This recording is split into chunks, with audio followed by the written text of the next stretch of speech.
Chers amis, bonsoir. J'aime bien ne pas pénaliser les gens qui arrivent à l'heure.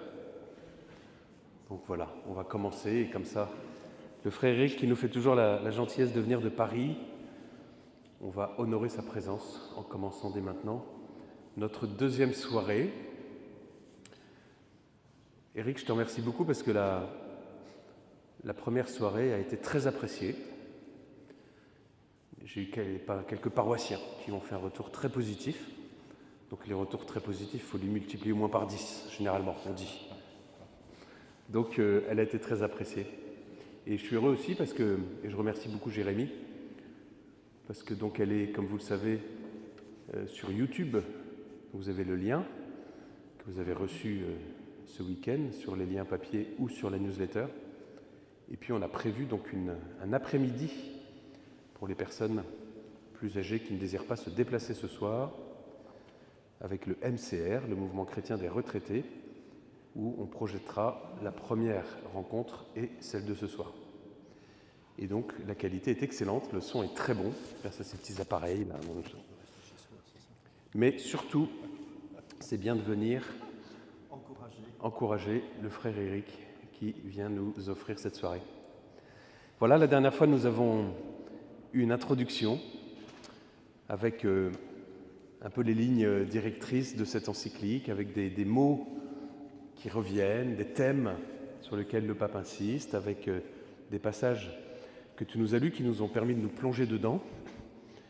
Et donc nous avions un travail à la maison, maintenant, de lire nous-mêmes les 2 premiers chapitres. Et donc je crois que c'est le thème de ce soir. Eric, merci d'avance. Merci pour votre présence, d'être sorti de chez vous et de venir rejoindre ce soir cette église. Donc effectivement, là nous allons lire de nombreux passages. Alors ils sont tous sur l'écran, mais vous les avez aussi puisque je vois que vous êtes plusieurs à avoir des textes. Je pense que c'est le moment effectivement, sauf si vous n'êtes pas adepte d'abîmer les livres, mais d'avoir un stylo en main et de pouvoir un peu noter telle expression, tel numéro, pour y revenir. Je pense que fait partie de l'esprit Laudato Si le travail de la mémoire aussi. Quand on lit quelque chose, quand on découvre quelque chose, le noter, s'en souvenir, y revenir et voir ce que ça peut impliquer. Sinon, nos mémoires sont pleines de choses, mais ensuite on ne les organise pas, on ne les trie pas, puis elles ne produisent pas non plus ce qu'elles devraient. Alors pour commencer, j'ai bien compris que c'était chapitre 1 et 2, mais je vais au numéro 217, j'aime bien un peu perdre le chemin au point de départ. Le numéro 217, parce qu'à mon avis, dans ce numéro, le pape François situe bien l'enjeu pour nous chrétiens de la question écologique et de la conversion qu'elle appelle. S'il est vrai que les déserts extérieurs se multiplient dans notre monde parce que les déserts intérieurs sont devenus très grands, citation de Benoît XVI, la crise écologique est un appel à une profonde conversion intérieure. Donc nous ne pouvons pas nous dire, et c'est le parti pris du pape François, la question écologique c'est pour les militants et nous on continue notre vie chrétienne sans effet, disons, avec cette question. Mais nous devons aussi reconnaître que certains chrétiens engagés et qui prient ont l'habitude de se moquer des préoccupations pour l'environnement avec l'excuse du réalisme et du pragmatisme. Je crois qu'on peut, peut-être pas tous, mais quelques-uns se reconnaître un peu là-dedans, cet aspect de moquerie avec des excuses. D'autres sont passifs. Ils ne se décident pas à changer leurs habitudes et ils deviennent incohérents. Donc, vous voyez déjà la dimension des déserts extérieurs, déserts intérieurs, conversion, cohérence. Si on pouvait retenir que se convertir, c'est travailler la cohérence de nos pensées, de nos pratiques, ce serait assez intéressant pour la vie de foi aussi. Ils ont donc besoin d'une conversion écologique, et voilà la phrase qui, je trouve, est assez pertinente, qui implique de laisser jaillir toutes les conséquences de leur rencontre avec Jésus-Christ sur les relations avec le monde qui les entoure. Vivre la vocation de protecteur de l'œuvre de Dieu est une part essentielle d'une existence vertueuse. Cela n'est pas quelque chose d'optionnel ni un aspect secondaire dans l'expérience chrétienne. Donc, conversion écologique, laisser jaillir toutes les conséquences de leur rencontre avec Jésus-Christ sur les relations avec le monde qui les entoure. On pourrait dire ça d'une formule un peu rapide. En fait, la conversion et la rencontre avec Jésus-Christ a une conséquence, c'est la dilatation et notre capacité à embrasser large.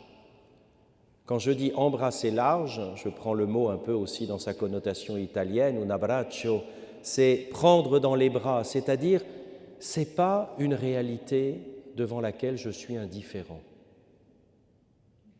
C'est une réalité qui me concerne et avec laquelle je suis en relation. Alors maintenant, je reprends, pas à pas. Ça fait partie de la pédagogie que de se promener dans un livre aussi. Donc, vous voyez, la fois dernière, on s'est promené, là encore un petit peu. Mais là, maintenant, on va faire un travail plus numéro par numéro. Évidemment, je ne pouvais pas ne pas citer les premières lignes et le titre de l'encyclique, « Loué sois-tu mon Seigneur », chanté saint François. Dans ce beau cantique, il nous rappelait que notre maison commune, dont je ne reviens pas sur cette expression que nous avions déjà vue, est aussi comme une sœur. J'ai parlé des relations. Eh bien oui, parler de maison commune, c'est parler d'une dimension familiale avec le créé. Sœur, avec laquelle nous partageons l'existence, est comme une mère belle qui nous accueille à bras ouverts. Quand je disais embrasser, vous voyez, à bras ouverts. Donc il s'agit de prendre généreusement, élargir ses bras et sa capacité à embrasser la réalité et les choses dans leur singularité. Et donc, c'est la citation du cantique de Frère Soleil, « Loué sois-tu mon Seigneur, pour sœur notre mère la terre qui nous soutient et nous gouverne. » Il faut s'arrêter sur les deux mots.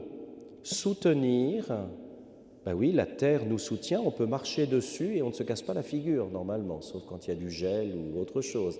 Mais c'est quand même agréable de pouvoir poser un pied devant l'autre parce que le sol est ferme. Donc elle nous soutient, il faut remercier la terre, le sol qui nous permet d'avancer. Quand j'ai fait un pèlerinage à Assise il y a quelque temps avec des routiers, j'étais tellement épuisé que j'en finissais par remercier Frère Chemin à chaque pas.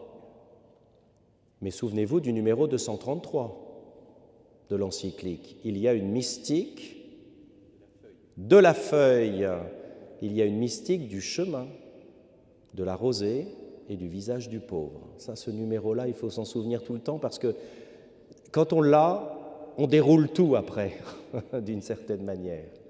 Donc, qui nous soutient, parce qu'elle nous nourrit aussi, et qui nous gouverne.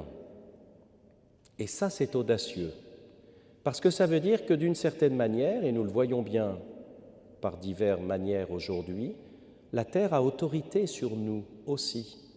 Elle nous enseigne. Quand on prend le temps d'observer, on apprend d'elle. Si on n'observe rien et qu'on pense qu'on sait tout, eh ben, on se prend quelques râteaux à des dimensions qui nous dépassent parfois même. Si en revanche on se laisse enseigner aussi par la terre, par l'écosystème, par les liens, par la manière dont la régulation se fait déjà d'une certaine manière sans nous, on peut dire que la terre nous gouverne, elle a autorité aussi. Donc à la fois elle nous soutient, elle nous sustente, elle nous fait vivre, et nous avons une autorité comme intendant selon le livre de la Genèse, mais aussi elle nous enseigne et nous avons à nous laisser enseigner par elle.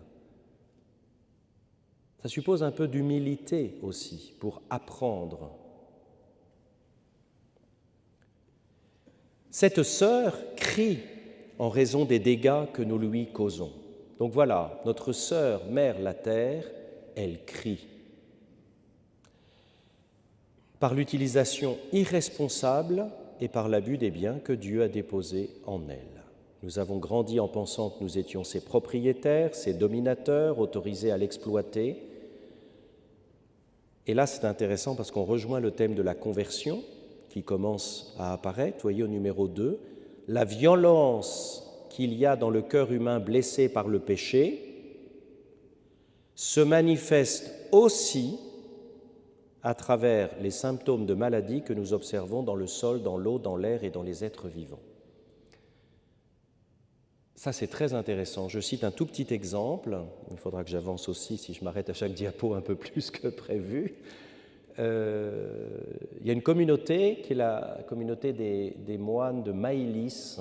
Je crois que c'est au sud de Bordeaux, en Gascogne, je crois. Non, c'est ça, dans ce coin-là. Bon, bref, ils avaient une plante tisanière pour la tisane, et puis la plante ne donnait plus, il y avait un insecte qui mangeait tout, etc. Donc ils se sont approchés, ils ont fait venir un ingénieur agricole qui leur a dit « Votre terre est morte. À force de lui mettre des pesticides, des machins, eh bien c'est mort. Et en fait, il n'y a plus la régulation. » Donc ils ont recommencé tout un travail avec de la permaculture, avec des engrais naturels, etc. Puis la terre a commencé à revivre, des petits vers de terre, etc. La plante tisanière a commencé à redonner. Or, c'était le moyen de subsistance du monastère. Et puis ils se sont dit, mais en fait, on ne peut pas s'arrêter là, parce que peut-être que notre terre, à nous, moines, dans notre vie communautaire, notre vie de travail, notre vie personnelle, elle est peut-être aussi morte. Et à partir du travail de la terre, ils ont recommencé, et ils sont en cours, parce que c'est des choses qui prennent du temps, il ne faut pas tirer non plus sur la carotte, eh bien ils ont recommencé tout un travail sur la terre que forme la communauté. Donc ils ont raconté ça dans un certain nombre de livres, c'est très intéressant. Du coup, de faire ce lien entre le cœur humain blessé par le péché et la terre qui crie, qui souffre et qui est malade. Élargissons notre capacité à embrasser le réel. C'est pourquoi, parmi les pauvres les plus abandonnés et maltraités, se trouve notre terre, opprimée et dévastée, qui gémit en travail d'enfantement. Nous oublions que nous-mêmes, nous sommes poussière, donc une invitation à l'humilité. Notre propre corps est constitué d'éléments de la planète, son air nous donne le souffle, et son eau nous vivifie comme elle nous restaure. Donc là, c'est un rappel que, pour partie, nous sommes de la même matière que la terre. Nous avons besoin de l'air, nous avons le souffle, l'eau, et donc notre corps aussi, pour partie, est constitué des mêmes éléments que la planète. Nous avons la planète en partage, pourrait-on dire. Alors, suivent quelques références au magistère, ce qui est intéressant, donc il y a toujours un parti pris. Jean 23, l'encyclique sur la paix, Paul VI, qui s'exprime sur l'effet des retombées de la civilisation industrielle qui risquait de conduire à une véritable catastrophe écologique. Je rappelle que le pontificat de Paul VI se termine en 1978, donc la question n'est pas nouvelle. Jean-Paul II, Redemptor hominis, Sollicitudo Rei Socialis, et Centesimus Annus, la doctrine sociale, et Benoît XVI, Caritas in Veritate. Donc un rappel, un travail de la mémoire des textes de l'Église. Une référence œcuménique également avec le patriarche Bartholoméos. Je vous avais peut-être un tout petit peu cité la pensée et la réflexion orthodoxe la fois dernière pour dire que chez nos frères orthodoxes, il y a une dimension beaucoup plus organique entre la création, nous, la morale, la théologie sacramentaire, la théologie dogmatique. Nous, en Occident, nous avons coupé, j'ai envie de dire, un peu l'esprit et le cœur au fur et à mesure des 5-6 derniers siècles. On est un peu quand même divisé. La théologie et la pensée orthodoxe est beaucoup plus unifiée et donc ils sont beaucoup plus en avance dans la réflexion théologique sur la création. Je cite un discours en Californie de 97, que les hommes dégradent l'intégrité de la terre en provoquant le changement climatique, en dépouillant la terre de ses forêts naturelles ou en détruisant ses zones humides, que les hommes portent préjudice à leurs semblables par des maladies en contaminant les eaux, le sol, l'air et l'environnement par des substances polluantes. Tout cela, ce sont des péchés. Car un crime contre la nature est un crime contre nous-mêmes et un péché contre Dieu. Un crime contre nous-mêmes et un péché contre Dieu. Nous, chrétiens, ça c'est un autre discours lors d'un sommet, donc en 2012, vous voyez, on est bien avant 2015, nous, chrétiens, en outre, sommes appelés à accepter le monde, et vraiment retenez l'expression parce qu'elle peut aider à comprendre cette conversion et cette manière d'embrasser largement la création, accepter le monde comme sacrement de communion. Alors retenez bien ça, on en aura besoin pour le numéro 239, quand nous ferons un peu de théologie trinitaire avec saint Bonaventure. Sacrement de communion. L'expression est très forte. Comme manière de partager avec Dieu et avec le prochain à une échelle globale. C'est notre humble conviction que le divin, et c'est tout à fait, on sort du temps de Noël, mais c'est tout à fait le sens de Noël qui est exprimé là, le divin et l'humain se rencontrent même dans les plus petits détails du vêtement sans couture de la création de Dieu. Vous voyez tout de suite le lien entre la tunique du Christ en sa passion, dont il est dépouillé, et que le patriarche rapproche de la création de Dieu, qui risque d'être un vêtement lacéré. Or, ce vêtement doit être un. Très intéressant, hein, tous les degrés de lecture biblique, théologique qu'il y a derrière ces quelques lignes, jusque dans l'infime grain de poussière de notre planète. Le monde, alors ça c'est une phrase que je trouve remarquable aussi, le monde est plus qu'un problème à résoudre, il est un mystère joyeux. Pareil, 239, on aura à revoir cette dimension du mystère, et puis 233, le mystère de la feuille verte. Je regarde le Père Mathieu pour m'en souvenir, que nous contemplons dans la joie et dans la louange. Donc voyez comment ces premiers numéros, on voit tout de suite que le texte oscille entre l'urgence, on en avait parlé, la sonnette d'alarme, c'est grave, on parle de crime, mais on ne s'arrête pas on n'est pas défaitiste non plus. Il reste que si le diagnostic est sombre, nous sommes aussi capables, par le mouvement de la conversion, de considérer que le monde est aussi un mystère joyeux que nous contemplons dans la joie et dans la louange. Le défi urgent de sauvegarder notre maison commune inclut la préoccupation d'unir toute la famille humaine. Ben oui, on voit bien qu'il y a les efforts individuels de chacun, mais qu'à des moments, il faut que ces efforts ils soient de plus en plus collectifs à toutes les strates, disons, des décisions, dans la recherche d'un développement durable et intégral, car nous savons que les choses peuvent changer. Vous voyez, un optimisme aussi, raisonnable, teinté de pessimisme à d'autres moments. J'adresse une invitation urgente, défi urgent, invitation urgente à un nouveau dialogue sur la façon dont nous construisons l'avenir de la planète. Nous avons besoin d'une conversion, le mot revient, qui nous unisse tous parce que le défi environnemental que nous vivons et ses racines humaines nous concernent et nous touchent tous. J'espère que cette lettre encyclique nous aidera à reconnaître la grandeur, l'urgence et la beauté du défi qui se présente à nous. Grandeur, urgence, beauté. C'est une manière d'entrer dans le mouvement de la contemplation du monde comme un mystère joyeux. Avec en mémoire cette expression de la création comme sacrement, c'est-à-dire signe existant de la communion trinitaire qui se donne à s'exprimer dans le créé. Alors, pourquoi ça descend maintenant? C'est tout à fait bizarre, parce que normalement, on devrait avoir le texte en dessous, mais bon.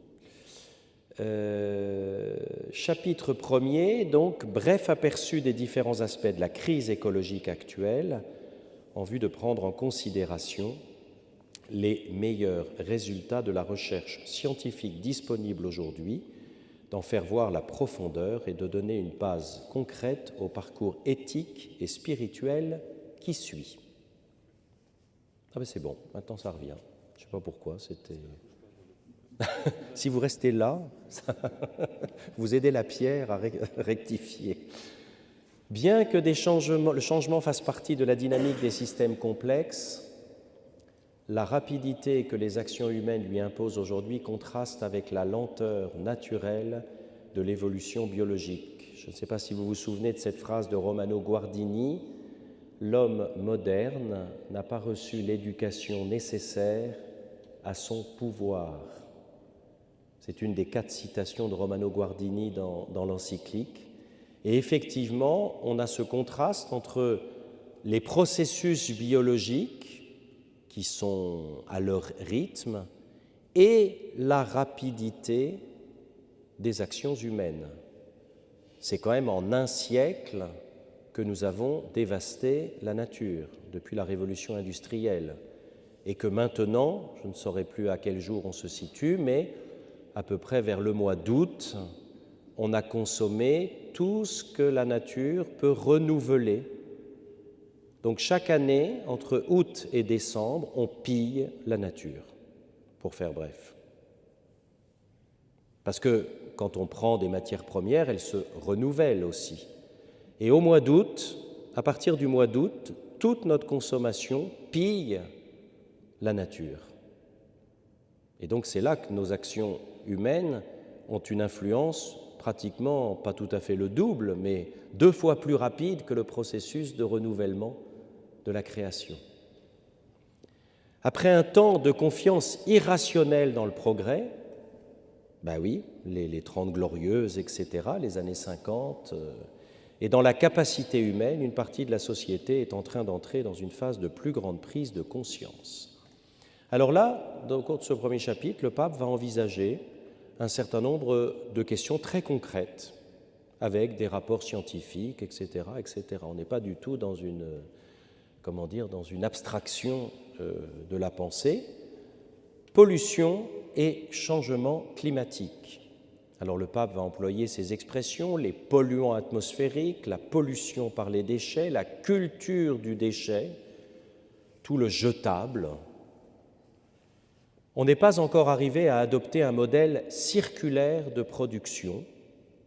Je voyais récemment un reportage par rapport aux vêtements. Vous savez que maintenant, il y a une saturation des vêtements. L'Afrique n'en veut plus personne n'en veut, en fait, de nos vêtements que l'on jette. Ce qu'on appelle, je ne sais plus comment ça a un nom, une expression anglaise pour dire, voyez, je porte un truc 1 fois, 2 fois, puis je le jette, ce n'est pas de bonne qualité. Mais le problème, c'est que ça fait des déchets considérables. Et il y a des entreprises, il y a une entreprise qui vient de se créer, justement pour transformer ces déchets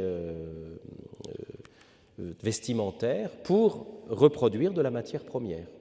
Mais c'est vraiment, il y a une usine en France, donc vous voyez, autant dire que c'est une goutte d'eau par rapport à tout ce qui se jette. On n'est pas encore arrivé, mais on cherche, et c'est bon signe, à adopter un modèle circulaire de production qui assure des ressources pour tous comme pour les générations futures et qui suppose de limiter au maximum l'utilisation des ressources non renouvelables, d'en modérer la consommation, de maximiser l'efficacité de leur exploitation, donc ça c'est la seconde main, etc., et de les réutiliser et de les recycler. Très intéressant ce numéro 22, vous voyez, c'est très factuel, c'est des verbes, limiter, modérer, maximiser, réutiliser, recycler. Si on cherche des points de discernement concrets, prenez les verbes simplement de ce numéro 22 et regardez. Regardez chez vous, regardez dans vos actions, regardez autour de vous. Pollution et changement climatique. Suite, les changements climatiques touchent les personnes pauvres, les migrants, les animaux, les végétaux.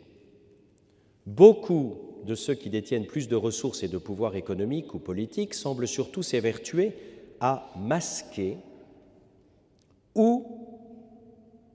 Qu'est-ce que ça veut dire, ça ? Masquer les problèmes, je me trompais de ligne, ou à occulter les symptômes en essayant seulement de réduire certains impacts négatifs du changement climatique. Alors là, le pape dit, oui, bien sûr, maintenant tout le monde a un département vert dans ses entreprises, y compris les entreprises pétrolières les plus connues et qui font les bénéfices les plus importants aujourd'hui. Tout le monde a un secteur vert aujourd'hui. Enfin, il y en a qui font rire un petit peu quand même. Mais beaucoup de symptômes indiquent que ces effets ne cesseront pas d'empirer si nous maintenons les modèles actuels de production et de consommation. Ça, le diagnostic, à mon avis, pour le moment en tout cas, est imparable. L'eau. Un problème particulièrement sérieux est celui de la qualité de l'eau disponible pour les pauvres, ce qui provoque beaucoup de morts tous les jours. Les maladies liées à l'eau sont fréquentes chez les pauvres, y compris les maladies causées par les micro-organismes et par des substances chimiques, tout ce que les poissons avalent comme plastique. Tandis que la qualité de l'eau disponible se détériore, il y a une tendance croissante à certains endroits à privatiser cette ressource, limitée, transformée en marchandise sujette aux lois du marché.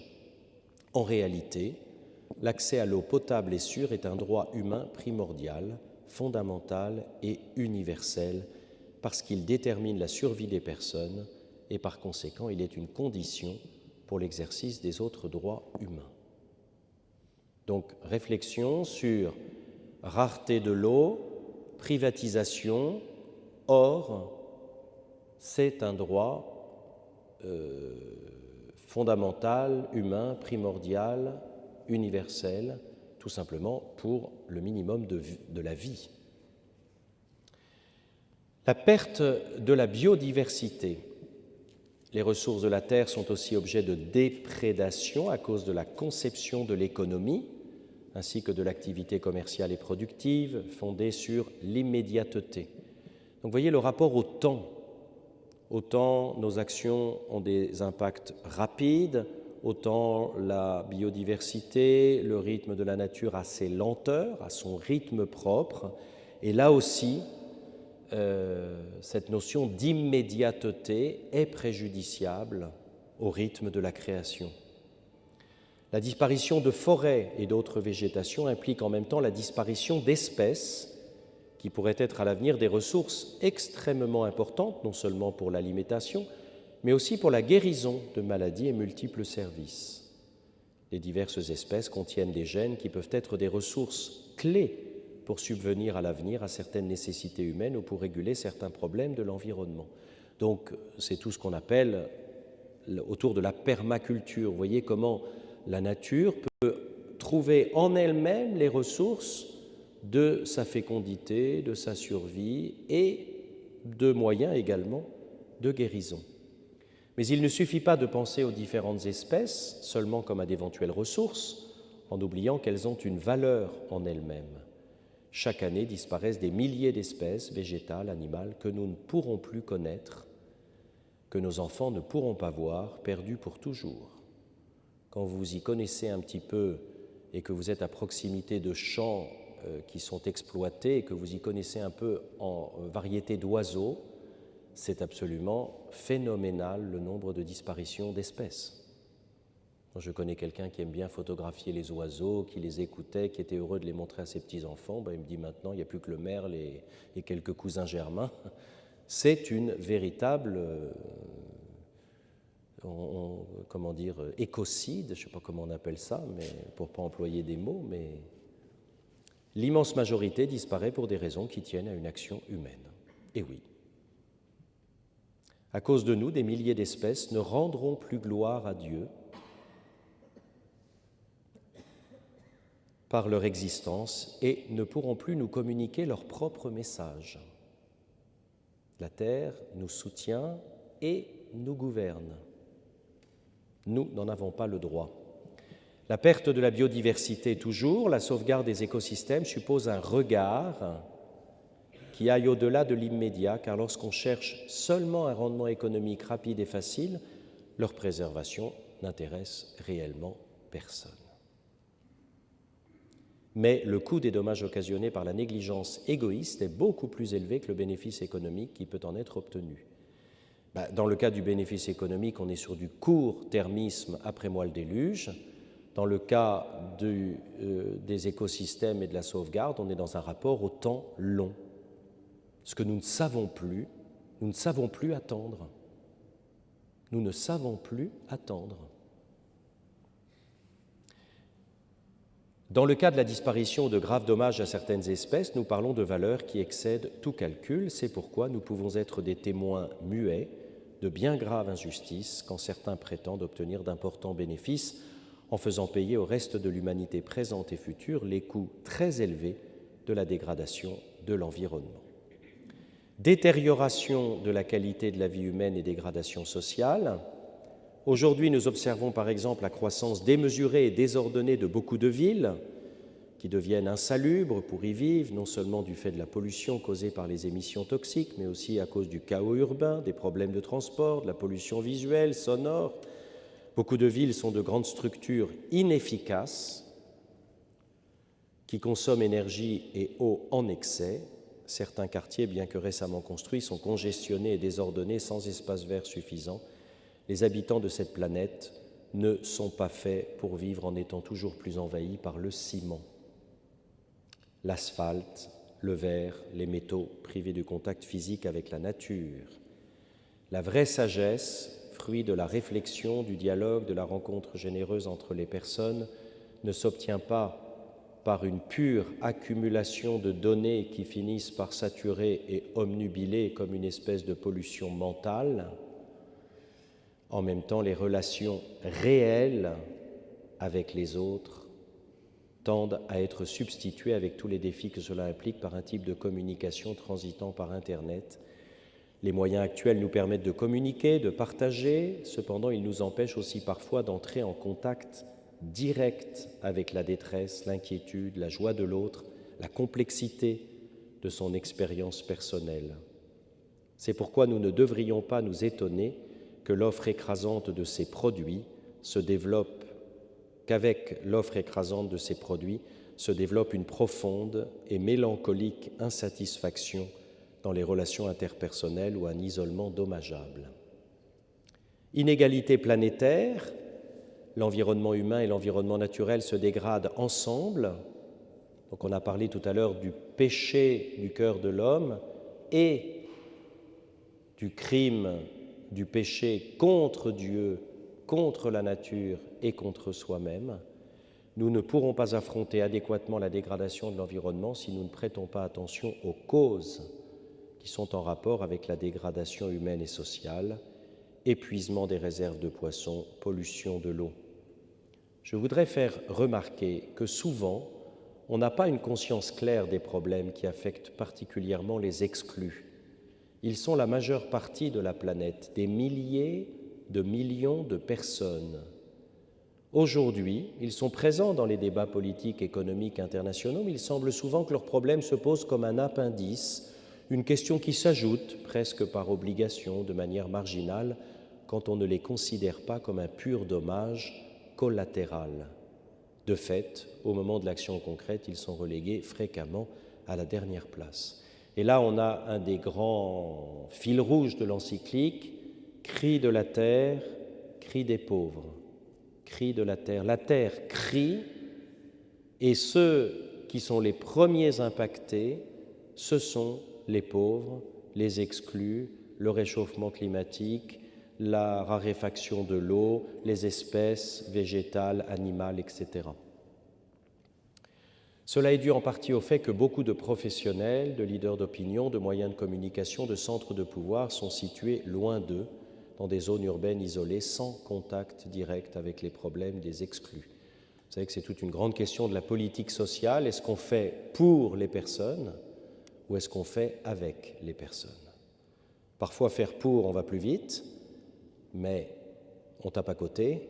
Faire avec, on va plus lentement, mais on a plus de chances de répondre à des situations que les personnes qui les vivent peuvent connaître, mais ne sont pas en capacité de résoudre seules. C'est ATD Quart Monde, le Secours catholique fonctionne maintenant de plus en plus avec. Ceux qui vivent donc sans contact direct, vivent et réfléchissent à partir de la commodité d'un niveau de développement, d'une qualité de vie qui ne sont pas à la portée de la majorité de la population mondiale. Ce manque de contact physique et de rencontres, parfois favorisé par la désintégration de nos villes, aide à tranquilliser la conscience et à occulter une partie de la réalité par des analyses biaisées. Le constat, là, est net et assez sans appel. Voilà, je dois aller un petit peu plus vite. Une citation du compendium de la doctrine sociale, ce qui permet d'évoquer ce livre vert qui est ce qu'on appelle le compendium, donc un résumé, une reprise des éléments importants de la doctrine sociale dans les différents domaines du travail, de la vie sociale, de la vie familiale, de l'environnement maintenant. Et dans ce compendium, donc, ça reprend un certain nombre d'extraits des encycliques, des documents du magistère.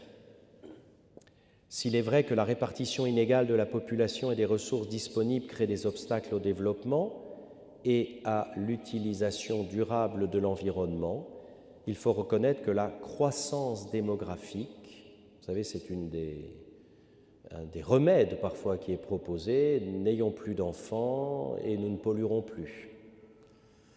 Très en vogue chez maintenant pratiquement un tiers des couples dans un pays comme la France, par exemple. Il faut reconnaître que la croissance démographique est pleinement compatible avec un développement intégral et solidaire. Comment? En revoyant le mode de consommation de quelques-uns, en évitant le gaspillage. 1/3 des aliments produits sont jetés. La dette écologique aussi, c'est-à-dire le fait qu'on pille d'un côté pour que nous, on soit tranquilles. De diverses manières, les peuples en développement, où se trouvent les plus importantes réserves de la biosphère, continuent d'alimenter le développement des pays les plus riches au prix de leur présent et de leur avenir. La terre des pauvres du Sud est riche et peu polluée, mais l'accès à la propriété des biens et aux ressources pour satisfaire les besoins vitaux leur est interdit par un système de relations commerciales et de propriété structurellement pervers. C'est pourquoi il faut maintenir claire la conscience que dans le changement climatique, il y a des responsabilités diversifiées. Si vous avez suivi un peu les travaux de la dernière COP, justement, c'est une thématique qui maintenant est de plus en plus ouvertement évoquée. Comme l'ont exprimé les évêques des États-Unis, on doit se concentrer spécialement sur les besoins des pauvres, des faibles, des vulnérables, dans un débat souvent dominé par les intérêts des plus puissants. Nous avons besoin de renforcer la conscience que nous sommes une seule famille humaine.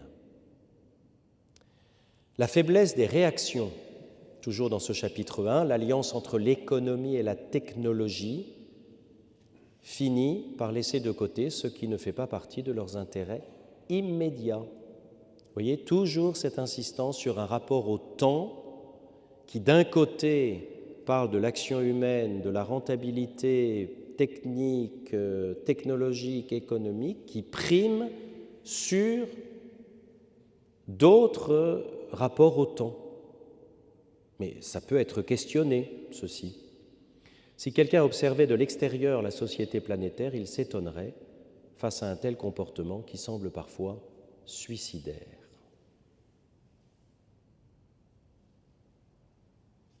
Il est prévisible que face à l'épuisement de certaines ressources se crée progressivement un scénario favorable à de nouvelles guerres.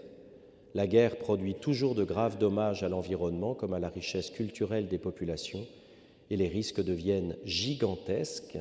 Il me semble que ce ne sont pas des paroles en l'air quand on pense aux armes nucléaires ainsi qu'aux armes biologiques, déjà utilisées dans un certain nombre de conflits. Comme cela arrive ordinairement aux époques de crise profonde, qui requièrent des décisions courageuses, nous sommes tentés de penser que ce qui est en train de se passer n'est pas certain. Si nous regardons les choses en surface, au-delà de quelques signes visibles, il semble qu'elles ne soient pas si graves, que la planète pourrait subsister longtemps. Ce comportement évasif, c'est-à-dire qui ne veut pas affronter un certain nombre de données actuelles, ce comportement évasif nous permet de continuer à maintenir nos styles de vie, de production, de consommation. C'est la manière dont l'être humain s'arrange pour alimenter tous les vices autodestructifs. Il en est de même pour le péché. Ce n'est pas si grave, on peut s'accommoder, puis après tout, etc. Cette espèce de relativisme que nous sommes capables de dénoncer chez d'autres, mais que nous sommes incapables de dénoncer dans nos propres vies. C'est la manière dont l'être humain s'arrange pour alimenter tous les vices autodestructifs, en essayant de ne pas les voir, en luttant pour ne pas les reconnaître, en retardant les décisions importantes, en agissant comme si de rien n'était. Sur beaucoup de questions concrètes, en principe, l'Église n'a pas de raison de proposer une parole définitive. Oui, parce que c'est des données scientifiques, sociales, etc., etc. Elle comprend qu'elle doit écouter pour promouvoir le débat honnête entre scientifiques, en respectant la diversité d'opinions. Mais il suffit de regarder la réalité avec sincérité pour constater qu'il y a une grande détérioration de notre maison commune. L'espérance nous invite à reconnaître qu'il y a toujours une voie de sortie, que nous pouvons toujours repréciser le cap, que nous pouvons toujours faire quelque chose pour résoudre les problèmes. Donc vous voyez, vous avez deux phrases à ce numéro 61. Grande détérioration de notre maison commune, l'espérance fait que nous avons aussi des ressources en nous-mêmes pour changer. Plan du deuxième chapitre, donc, qui lui porte beaucoup plus sur la dimension biblique, spirituelle et qui se termine par le regard de Jésus. La lumière qu'offre la foi. Si le seul fait d'être humain pousse les personnes à prendre soin de l'environnement dont elles font partie, les chrétiens notamment savent que leur devoir à l'intérieur de la création et leur devoir à l'égard de la nature et du Créateur font partie intégrante de leur foi. Ça, je pense que c'est le choc qu'il nous faut accepter plutôt que ce morcellement entre, d'un côté, pour caricaturer la morale, le comportement humain, et de l'autre côté, la nature. Ça n'est pas biblique et ça n'est pas chrétien. Même si ça fait des centaines d'années qu'on nous invite à réfléchir comme cela, eh bien c'est erroné. S'il est vrai que parfois nous les chrétiens avons mal interprété les Écritures, nous devons rejeter aujourd'hui avec force que du fait d'avoir été créés à l'image de Dieu et de la mission de dominer la terre, découle pour nous une domination absolue. Il faut reprendre une herméneutique, c'est-à-dire une explication adéquate des textes bibliques, cultiver et garder le jardin du monde. Cultiver signifie labourer, défricher, travailler. Garder signifie protéger, sauvegarder, préserver, soigner, surveiller. Cela implique, et l'expression est très importante à retenir parce qu'elle explicite un peu ce qu'on a déjà pu évoquer, une relation de réciprocité, la terre qui nous soutient et nous gouverne. Réciprocité entre l'être humain, qui a une place particulière d'image et de ressemblance de Dieu, et les autres éléments du créé. Le repos du 7e jour n'est pas proposé seulement à l'être humain. Nous apercevons que la Bible ne donne pas lieu à un anthropocentrisme despotique, en même temps que nous pouvons faire un usage responsable des choses. Nous sommes appelés à reconnaître que les autres êtres vivants ont une valeur propre devant Dieu. Citation du catéchisme de l'Église catholique au numéro 2416 et du psaume 104. Et le magistère et la Bible. Dans la Bible, le Dieu qui libère et sauve est le même qui a créé l'univers. Alors ça, c'est aussi une chose qui est très importante pour notre vie de foi, c'est que l'amour rédempteur, c'est-à-dire l'amour de Dieu en la passion de Jésus, mort et ressuscité, est de même nature que l'amour créateur. Donc on ne peut pas regarder la croix sans embrasser tout le créé. Ou alors vraiment, on est dans un parti pris qui n'est pas chrétien. Je vous invite à garder un peu cette image-là.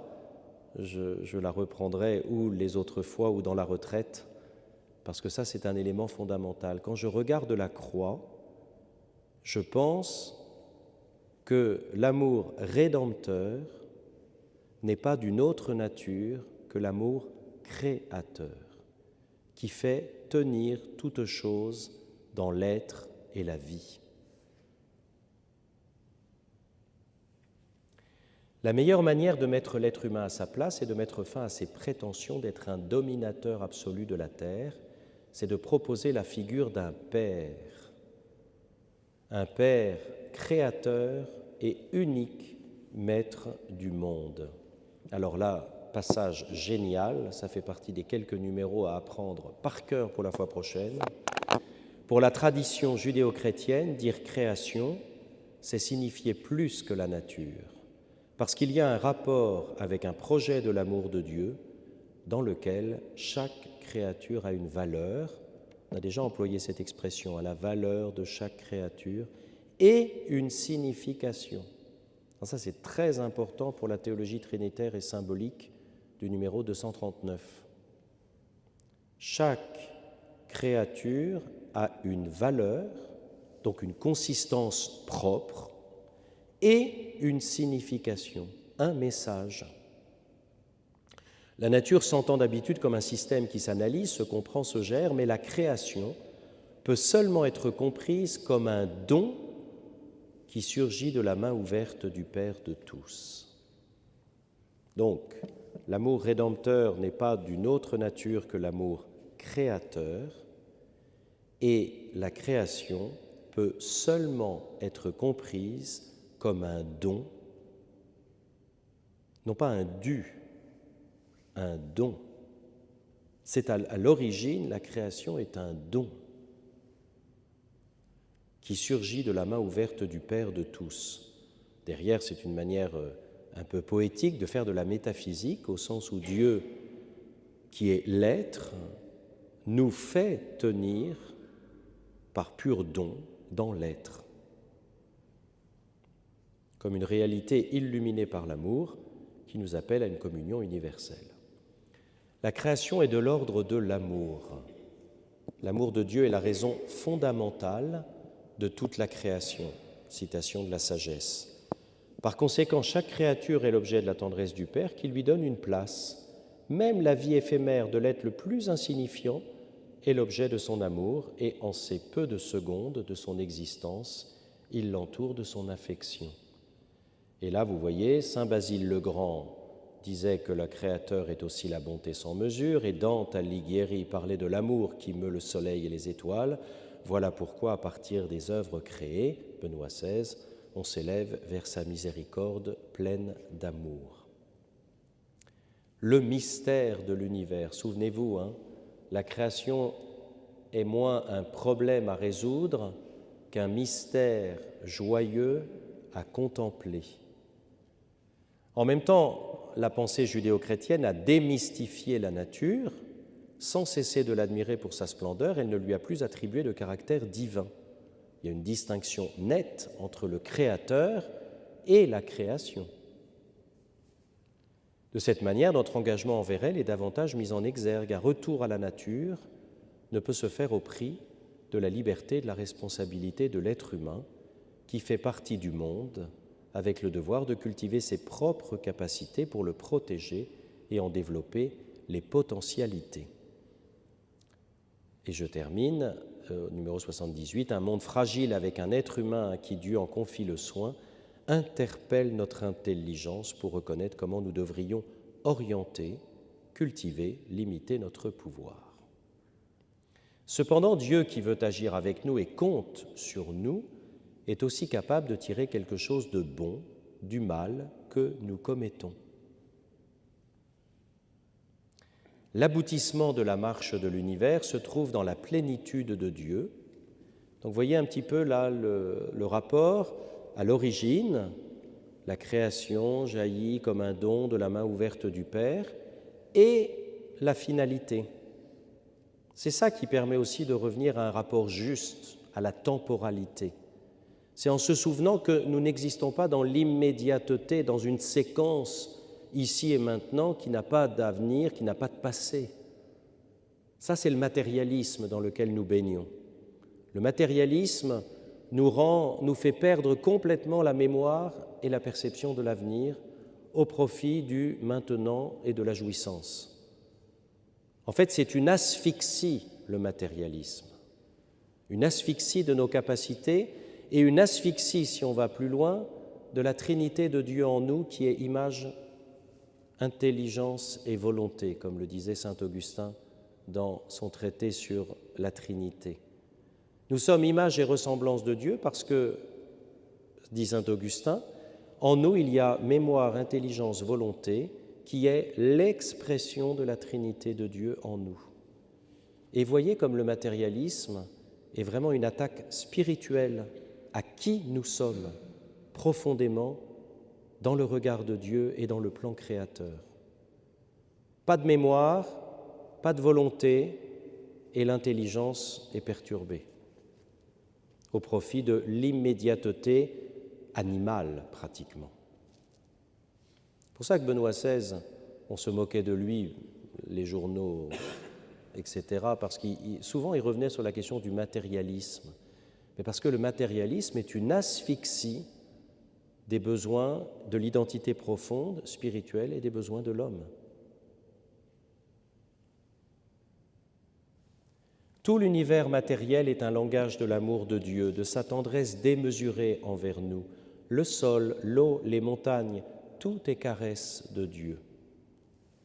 L'histoire de l'amitié de chacun avec Dieu se déroule toujours dans un espace géographique qui se transforme en un signe éminemment personnel, et chacun de nous a en mémoire des lieux dont le souvenir lui fait beaucoup de bien. Donc voyez, la mémoire en vue de quelque chose, d'un accomplissement. Nous avons beaucoup perdu, et pourtant la liturgie est très pédagogue, mais nous avons beaucoup perdu, par exemple, le sens du temps de l'Avent. Préparer Noël, en fait, on s'en fiche. Préparer les fins dernières, ça devient intéressant. Or, le temps de l'Avent, c'est le temps des fins dernières.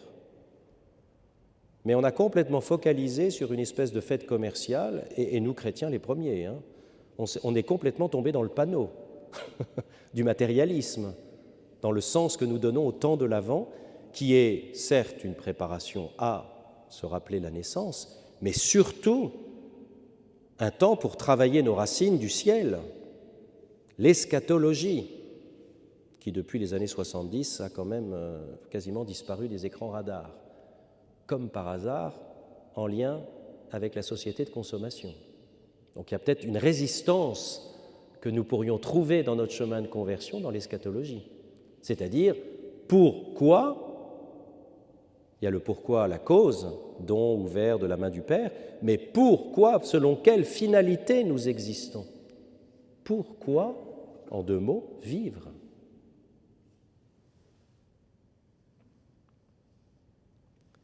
L'ensemble de l'univers avec ses relations multiples révèle mieux l'inépuisable richesse de Dieu. Nous avons besoin de saisir la variété des choses dans leurs relations multiples. Par conséquent, on comprend mieux l'importance et le sens de n'importe quelle créature, d'une créature d'un brin d'herbe, d'une feuille verte dans sa singularité, si on la contemple dans l'ensemble du projet de Dieu. Ça, c'est petite mémoire visuelle que je vous invite à cultiver, de même que quand vous regardez la croix, n'oubliez pas que l'amour rédempteur n'est pas d'une autre nature que l'amour créateur. Et deuxièmement, quand je regarde quelque chose de singulier, donc un œil regarde le singulier et l'autre œil est invité à embrasser tout le projet de Dieu. Question de regard. Une communion universelle, le sentiment d'union intime avec les autres êtres de la nature ne peut pas être réel si en même temps il n'y a pas dans le cœur de la tendresse, de la compassion, de la préoccupation pour les autres êtres humains. L'incohérence est évidente de la part de celui qui lutte contre le trafic d'animaux en voie d'extinction, mais qui reste complètement indifférent face à la traite des personnes.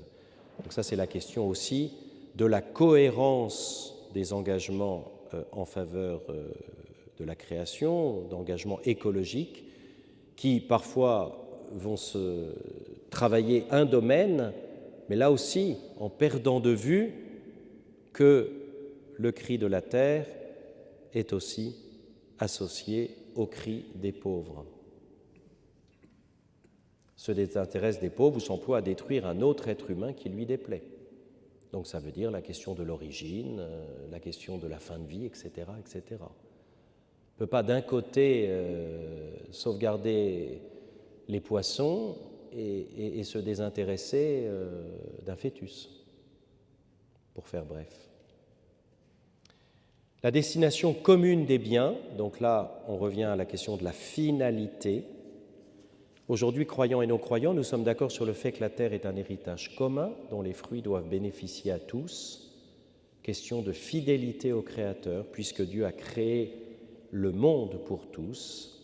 Par conséquent, toute approche écologique doit incorporer une perspective sociale qui prenne en compte les droits fondamentaux des plus défavorisés. Alors, je vois que je n'ai pas la fin de la phrase, donc je vais chercher le numéro 93. Le principe de subordination de la propriété privée à la destination universelle des biens, et par conséquent le droit universel à leur usage est une règle d'or du comportement social. La tradition chrétienne, alors il faut que je retrouve ça, n'a jamais reconnu comme absolu ou intouchable le droit à la propriété privée et elle a souligné la fonction sociale de toute forme de propriété privée. Ça vous donne un peu la méthodologie de la doctrine sociale de l'Église, ces affaires-là, c'est-à-dire qu'on n'envisage pas une question sans ses relations à d'autres questions, sans ses relations à une origine et sans ses relations à une finalité.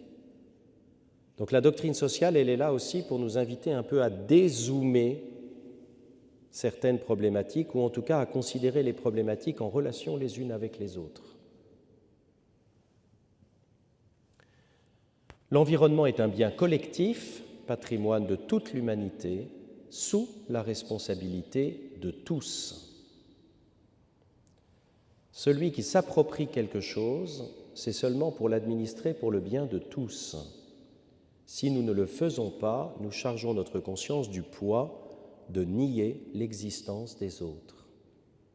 Intéressant, hein, vous voyez, si je prends quelque chose pour moi, sans considérer que c'est en relation, eh bien, je charge ma conscience du poids de nier l'existence des autres. Et le regard de Jésus, pour finir, Dieu est Père, et dans ces dialogues, Jésus invite à reconnaître la relation paternelle que Dieu a avec toutes ses créatures et leur rappelait donc aux disciples avec une émouvante tendresse comment chacune d'elles est importante aux yeux de celui-ci. Donc référence à Luc et à Matthieu.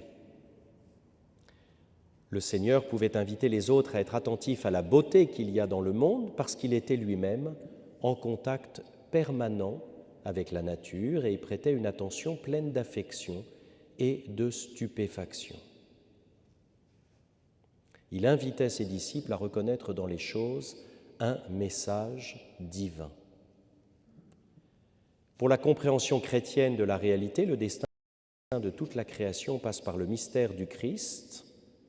L'amour créateur n'est pas d'une autre nature que l'amour rédempteur, qui est présent depuis l'origine de toute chose. Tout est créé par lui et pour lui, peut-on lire dans la lettre aux Colossiens. Le prologue de l'évangile de Jean montre l'activité créatrice du Christ comme parole divine. Une personne de la Trinité s'est insérée dans le cosmos créé en y liant son sort jusqu'à la croix. Donc, j'ai répété à plusieurs reprises que l'amour créateur n'est pas d'une autre nature que l'amour rédempteur, mais peut-être que pour nous, le chemin de la création sera de repasser par l'amour rédempteur. Une personne de la Trinité s'est insérée dans le cosmos, dans la création, en y liant son sort jusqu'à la croix. Donc peut-être que par la croix, il peut y avoir une clé, une possibilité, une capacité à reprendre le chemin d'une compréhension juste de la création.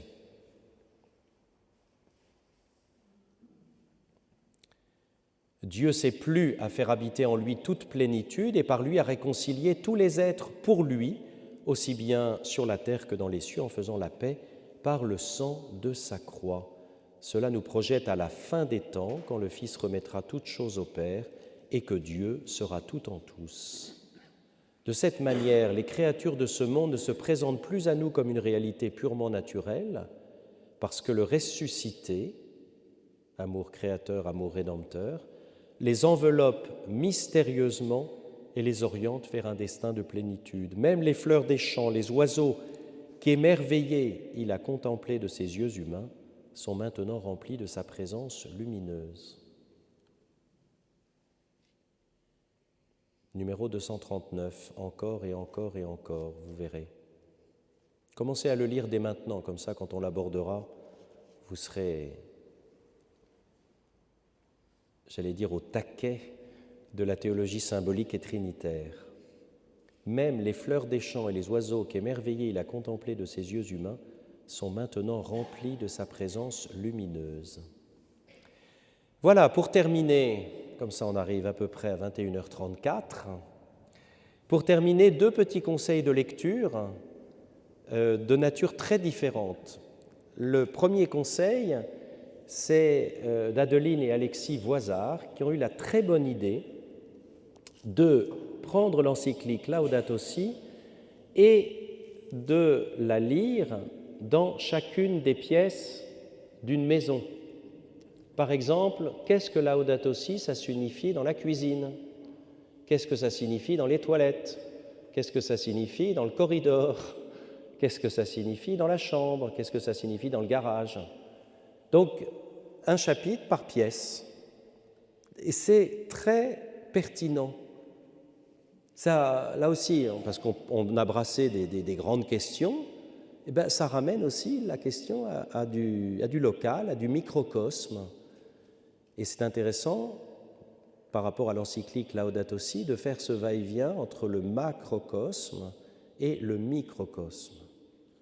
Ça, c'est de la théologie médiévale. Au Moyen-Âge, on était habitué à faire ça. Nous, on est perdus depuis la classe science nous a paumés un peu.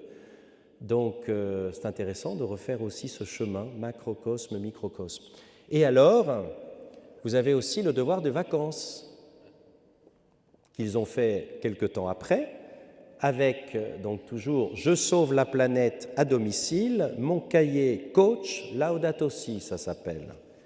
Alors c'est très très bien parce que vous avez plein de questions. Alors il y a des choses que vous connaissez, il y a des recettes de cuisine aussi, mais il y a aussi comment est-ce que j'achète les légumes, selon les fruits, selon les saisons, quelle poubelle pour les déchets. Alors il y a plein de choses extrêmement pratiques, comment on fait sa lessive à la maison, page 41. Les produits de beauté, vous voyez, là on est plutôt dans la salle de bain. Les jouets, j'achète des jouets, alors vous avez niveau confirmé, vous avez niveau débutant. Voilà, la salle de jeu, vous voyez, ça reprend tout ça. C'est là-dedans, par exemple, que j'ai appris, moi je ne savais pas, que quand on laisse son chargeur de téléphone branché, eh bien ça consomme. Et mon neveu, qui est ici présent, me disait que ça faisait 1 € par mois. C'est ça. Et donc tous les objets de l'électroménager, etc., on en était à combien? 50 € par an d'électricité perdue. Alors, il n'y a pas simplement le fait « je vais gagner 50 €, mais il y a également la déperdition que ça représente. Tout ça parce que j'ai là la paresse de mettre et d'enlever la prise, par exemple. Le dressing, c'est intéressant ça aussi. Le lieu de la sobriété joyeuse. La cave à vin, je ne sais pas, Père Mathieu, on va aller regarder ça. Peut-être que ça se terminera par le cubi de villageoise, avec les bouteilles recyclables, ce qui n'est pas tout à fait l'esprit, je pense, dans lequel tu posais la question. Vous voyez, les papiers administratifs aussi. Non, c'est très intéressant. Donc voilà, ça c'est mais c'est intéressant, Laudato Si dans chaque pièce. Et puis deuxièmement, alors ça c'est plus intellectuel, c'est tout un parcours qu'un prêtre de Paris, le père Étienne Grenet, a mis en place, qui s'appelle le Christ vert. Donc là c'est avec, à l'appui de textes, de réflexions pour des groupes de travail, itinéraire pour une conversion écologique intégrale. Vous voyez, 4 étapes, le cosmos, l'économie, le corps et la famille humaine. Du diagnostic du mal aux ressources pour l'action, ce livre constitue un véritable parcours de conversion écologique. Donc voilà deux supports de styles très variés, mais qui sont tout à fait complémentaires. Merci, cher frère Éric, pour cette lecture des 2 premiers chapitres. Donc c'était peut-être pour certains une découverte des 2 premiers chapitres pour pouvoir maintenant les lire tranquillement avec les idées forces que le frère Éric nous a données ce soir. Ou alors c'était peut-être une relecture de ces 2 premiers chapitres. Nous nous retrouvons pour... Alors, qu'est-ce qu'on doit travailler pour la prochaine fois? Chapitre 3 et 4. Bon, ben voilà, non, je m'étais dit, il va peut-être nous en donner qu'un, mais non.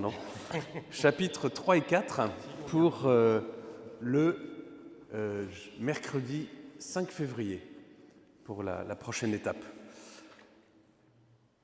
Je vous rappelle que donc vous pourrez réécouter encore cette intervention. On vous donnera le lien comme celui de dimanche dernier. Un grand merci. On finit par une petite... Je te laisse prier. T'as pas le petit cantique là ou... Oui. Un petit cantique.